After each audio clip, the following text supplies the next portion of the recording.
नमस्कार.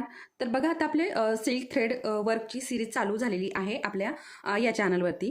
तर यामध्ये बऱ्याच ताईंना असे प्रश्न पडतात की ते थ्रेड कुठला वापरायचा, सुई कुठली वापरायची. तर याची मी अगदी डिटेलमध्ये आज तुम्हाला माहिती दिलेली आहे, अगदी शॉर्टमध्ये. आता आपली सुई जी आहे ती 14 नंबरचीच आपल्याला घ्यायची आहे. ही सगळ्या वर्कसाठी चालते.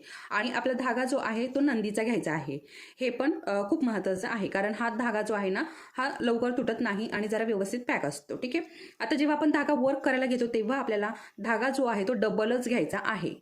आता डबल म्हणजे कसं बघा, हे बघा अशा प्रकारे 2 रीळ घ्यायचे. हे बघा आता इथे 2 रीळ एकाच कलरचे घेतलेत. अशा पद्धतीने जोडून घ्यायचं आहे आपल्याला. तर बघा अशा पद्धतीने हे जोडून घेतल्यानंतर आता हे 2 रीळ आपण अशा पद्धतीने हे जोडून घेतले. आता जोडून घेतल्यानंतर वर्कमध्ये आपल्याला काय प्रॉब्लेम येतो, आपण जेव्हा हे थ्रेड घेतो तर सुईमध्ये एकच थ्रेड अटकून वरती येतो आणि खालीच राहतो. तर असं होऊ नये यासाठी खूप महत्त्वाची टिप आहे. तर आपला हा थ्रेड जो आहे ना, इथे गाठ द्यायची. गाठ दिल्यानंतर हे असं थोडंसं पिळून घ्यायचं. अशा प्रकारे पिळ बसल्यानंतर अशा पद्धतीने वर्क करायला घ्यायचं. अजिबात एक थ्रेड वरती येत नाही, अगदी दोन्हीही थ्रेड आपल्या सुईमध्ये अटकून वरती येतात. व्हिडिओ आवडला असेल तर व्हिडिओला लाईक करा आणि चॅनलवरती जर कोणी नवीन असेल तर चॅनल सबस्क्राईब करा. परत भेटूया. धन्यवाद.